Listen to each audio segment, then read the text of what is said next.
Laukiam 100, atvyko 600 žmonių. Čia atvykę žmonės matė ateities ūkio fermų kompleksą. Susipažino su naujausiamis kukurūzų veislėmis. Čia stovėjo pilnas schemas technikos, kurią ūkininkai galėjo apžiūrėti.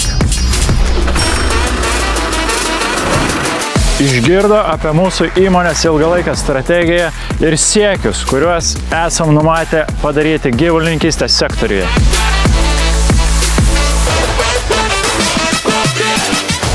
Buvo net 3 pranešėjai. Ramūnas Karbauskis pakalbėjo apie ilgalaikę pieno sektoriaus viziją Lietuvoje. Mes galim labai stipriai pakelti Lietuvos potencialą, labai daug papildomų pinigų uždirbti Lietuvai.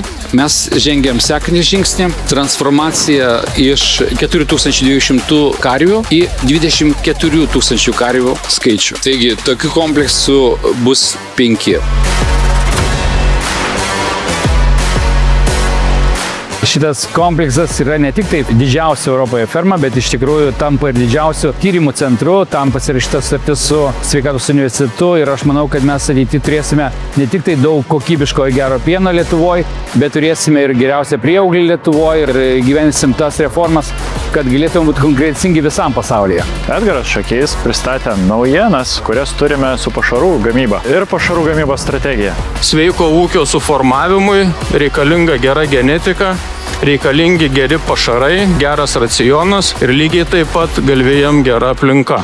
O aš pakalbėjau apie mūsų naujus susitarimus su globaliamis organizacijomis, galinčiomis pagelbėti Lietuvos ūkiams su kukurūzų ir daugiamečių pievų auginimu.